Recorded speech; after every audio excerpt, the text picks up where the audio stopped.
Malam itu, saat aku tersesat di gudang belakang supermarket Indomaret yang sepi pukul 2 dini hari, seorang pria tinggi dengan senyum hangat muncul dari balik tumpukan kardus. Siapa sangka, tatapan mata kami yang singkat itu akan membuka pintu rahasia hati yang selama ini kutup rapat, mengubah seluruh hidupku selamanya. Aku Dimas, 27 tahun, tinggal di apartemen kecil di Jakarta Selatan. Malam itu aku tidak bisa tidur lagi. Ibu terus menelepon sejak sore, mengingatkan bahwa bulan depan aku harus bertemu Sinta, anak teman kerjanya yang katanya cocok sekali. Kamu sudah tua, Dimas. Laki-laki harus punya keluarga, kata ibu dengan nada yang tidak bisa dibantah. Ayahku hanya diam di belakang, tapi aku tahu dia setuju. Di kantor, rekan-rekan sudah mulai bertanya kenapa aku belum menikah. Aku merasa terjebak, seperti ada beban berat di dada yang tidak bisa kulepaskan. Akhirnya aku bangun, naik motor ke Indomaret 24 jam terdekat. Kupikir membeli susu hangat atau obat tidur bisa membantu. Gudang di belakang toko biasanya tertutup untuk pelanggan, tapi malam itu pintu samping terbuka lebar. Aku masuk tanpa sadar, mencari rak yang katanya ada obat tidur khusus. Lorong sempit, lampu neon berkedip, bau kardus basah bercampur debu. Tiba-tiba kakiku tersandung kotak besar. Aku hampir jatuh ketika tangan kuat menahan bahuku. Hati-hati, Mas. Gudang ini gelap kalau malam. Suara itu lembut tapi tegas. Aku menoleh dan melihatnya. Pria itu tinggi, kulit sawo matang khas orang Jakarta, rambut pendek rapi, memakai seragam karyawan dengan nama Rian di dada. Matanya hitam pekat, senyumnya membuat dada aku berdegup aneh. Kamu pelanggan. Biasanya orang tidak masuk ke sini, katanya sambil membantu aku berdiri. Aku mengangguk gugup, menjelaskan aku hanya mencari susu. Rian tertawa kecil. Susu ada di rak depan, tapi kalau Mas butuh yang lebih tenang, aku punya stok cadangan di belakang. Kami berjalan bersama menyusuri lorong. Dia bercerita singkat bahwa dia bekerja shift malam sudah 2 tahun, suka karena sepi dan bisa berpikir. Aku mendengar suaranya, merasa nyaman entah kenapa. Untuk pertama kali setelah bertahun-tahun, aku tidak merasa sendirian di tengah malam Jakarta yang ramai. Kami ngobrol tentang lalu lintas macet, harga bensin naik, dan sedikit tentang keluarga. Rian bilang dia dari kampung di Bogor, orang tuanya sudah meninggal jadi dia hidup bebas. Bebas. Kata itu terdengar aneh di telingaku. Saat aku ambil susu, jari kami bersentuhan sebentar. Rasanya seperti listrik kecil. Aku buru-buru mundur, jantung berdegup kencang. Makasih, Mas Rian, kataku cepat. Dia tersenyum lagi. Panggil Rian saja. Kalau Mas butuh apa-apa lagi malam-malam, datang saja. Aku selalu di sini. Aku keluar toko dengan tangan gemetar. Di jalan pulang, angin malam Jakarta terasa lebih dingin. Aku memandang langit yang gelap, bertanya-tanya kenapa wajah Rian terus terbayang. Ini bukan pertama kali aku merasa seperti ini terhadap laki-laki, tapi selama ini aku selalu menekan, bilang itu hanya khayalan. Malam itu untuk pertama kali aku tidak bisa bohong lagi pada diriku sendiri.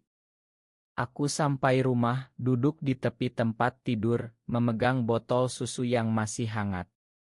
Apa yang sedang terjadi denganku? Pagi harinya aku bangun dengan kepala pusing. Semalaman aku tidak bisa tidur, memikirkan senyum Rian. Di kantor, bos memberi deadline proyek besar. Aku mencoba fokus, tapi pikiranku melayang ke gudang Indomaret. Siangnya ibu menelepon lagi mengatur janji dengan Sinta akhir pekan ini. Dia cantik, pintar, kerja di bank. Cocok buat kamu. Aku jawab iya, tapi suaraku terdengar datar. Setelah kerja, aku tidak langsung pulang. Motor aku arahkan lagi ke Indomaret yang sama. Jam 9 malam, toko masih ramai. Aku masuk pura-pura beli roti, tapi mata aku mencari ke arah gudang. Rian ada di sana sedang menyusun kardus. Dia melihatku dan tersenyum lebar. Mas Dimas lagi. Susu habis sudah. Kami tertawa bersama. Malam itu kami ngobrol lebih lama. Rian cerita tentang masa kecilnya di Bogor, bagaimana dia pindah ke Jakarta untuk kerja dan merasa lebih bebas. Di sini orang tidak terlalu peduli urusan orang lain kalau kita tidak ganggu, katanya.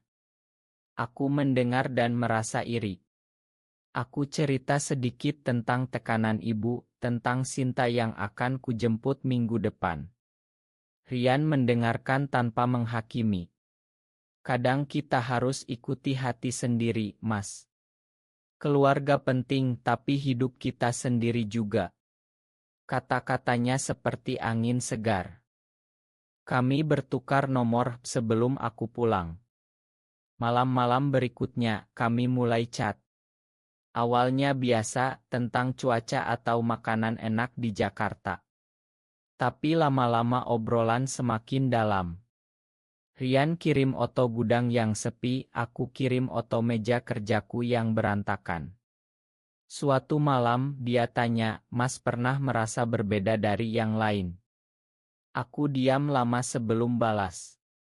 Kadang iya. Tapi aku takut. Itu pengakuan pertama yang keluar dari mulutku.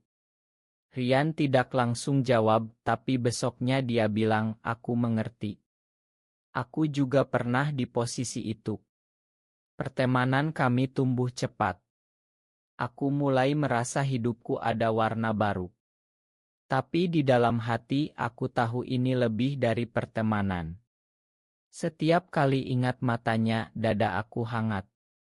Aku mulai bertanya-tanya, apakah ini yang namanya jatuh cinta?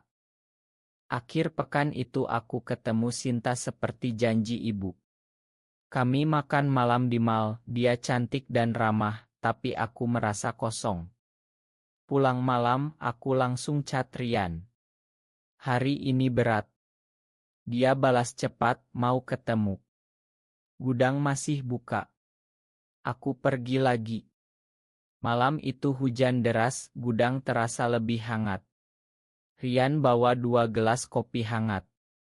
Kami duduk di atas kardus kosong mendengar suara hujan. Dia cerita tentang mantan pacarnya dulu, seorang laki-laki yang akhirnya pergi karena takut keluarga. Aku terkejut mendengarnya. Kamu seperti itu, tanyaku pelan. Rian mengangguk. Iya. Dan aku tidak menyesal. Hidup terlalu pendek untuk bohong terus. Kata-katanya membuat aku berani. Aku cerita semuanya, tentang perasaan yang selama ini kutekan, tentang mimpi buruk di mana ibu menangis kalau tahu. Rian mendengar dengan sabar, tangannya menyentuh bahuku pelan. Kamu tidak sendirian, Dimas. Saat itu aku merasa dinding di hati aku runtuh. Kami diam lama hanya dengar hujan. Lalu Rian bilang pelan, aku suka kamu dari malam pertama. Aku menoleh, mata kami bertemu. Aku tidak mundur. Tangan kami saling genggam, hangat dan nyaman. Malam itu kami jalan-jalan di parkir kosong setelah hujan reda, hanya berdua di bawah lampu jalan. Bukan ciuman, bukan pelukan berlebih, hanya kebersamaan yang membuat aku merasa hidup untuk pertama kali. Pulang ke rumah, aku tersenyum sendiri di cermin. Tapi besok pagi ibu kirim foto Sinta lagi. Realita kembali menghantam. Hubungan kami semakin dekat. Setiap malam aku ke Indomaret, kami ngobrol sampai subuh. Rian ajak aku ke taman kecil dekat gudang, kami duduk di bangku bicara masa depan. Aku mulai berani bayangkan hidup tanpa bohong. Tapi tekanan di rumah semakin kuat. Ibu atur pertemuan kedua dengan Sinta. Di kantor, temanku Andi mulai curiga. Kamu sering pulang malam, Dim, ada cewek ya? Aku geleng tapi wajahku memerah. Suatu malam, Andi ikut aku ke Indomaret tanpa bilang. Dia lihat aku dan Rian tertawa bersama di gudang. Besoknya di kantor, Andi bilang, hati-hati, Dim, orang-orang bisa salah paham. Malam itu aku cerita ke Rian. Dia tenang tapi aku panik. Kalau keluarga tahu. Rian pegang tanganku. Kita hadapi bersama. Tapi 2 hari kemudian ibu datang ke apartemenku mendadak. Dia lihat chat di HP-ku yang terbuka. Siapa Rian ini? Kenapa kamu chat malam-malam terus? Aku membeku. Ibu menangis, bilang aku mengecewakan keluarga. Ayah menelepon dari Surabaya, suaranya marah.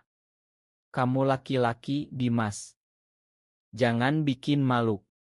Aku mencoba jelaskan, tapi kata-kata tidak keluar. Rian kirim pesan, tapi aku tidak balas. Aku takut, aku mundur. Selama seminggu aku hindari Rian. Chat aku abaikan, ke Indomaret aku tidak datang.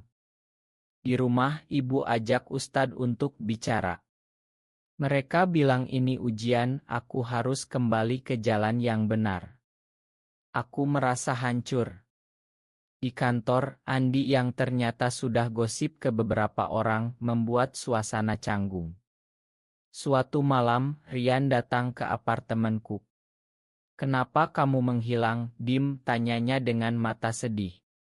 Aku menangis, cerita semuanya. Rian memeluk aku pelan. Aku tidak paksa kamu.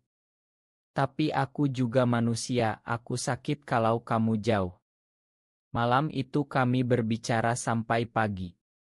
Aku sadar, aku tidak bisa hidup tanpa dia. Tapi krisis datang lagi. Ibu kirim foto keluarga besar, bilang kalau aku tidak nikah dengan Sinta, dia tidak akan mengakui aku sebagai anak. Aku putuskan untuk coming out. Di meja makan, aku bilang semuanya. Ayah marah besar, ibu menangis terseduh. Kamu bukan anakku lagi, kata ayah. Aku keluar rumah dengan tas kecil, tidak tahu mau kemana. Rian jemput aku di depan gerbang. Kami tinggal sementara di kosannya yang kecil. Aku merasa kehilangan segalanya, tapi untuk pertama kali aku merasa bebas. Bulan-bulan berikutnya adalah masa terberat sekaligus terbaik. Aku cari kerja baru, Rian dukung penuh. Kami belajar hidup bersama, saling menguatkan. Aku mulai terapi dengan psikolog online, belajar menerima diri. Rian cerita kisahnya dulu, bagaimana dia kehilangan teman-teman tapi menemukan keluarga baru. Lambat laun, ibu mulai kirim pesan, meski masih dingin. Ayah belum bicara, tapi setidaknya tidak marah lagi. Suatu hari, kami kembali ke taman tempat pertama kali kami pegangan tangan. Rian bilang, kamu sudah berani sekali, Dimas. Aku bangga. Aku peluk dia erat. Hidup tidak sempurna, tapi aku bahagia. Aku masih Dimas yang sama, tapi sekarang aku tahu siapa aku. Keluarga mungkin belum sepenuhnya terima, tapi aku tidak lagi bohong. Rian dan aku rencanakan masa depan kecil-kecilan, mungkin buka usaha bersama suatu hari. Malam-malam di gudang Indomaret jadi kenangan manis yang mengubah segalanya. Benarkah seseorang harus mengorbankan segalanya demi mencintai orang yang sama jenis kelaminnya? Benar atau salah?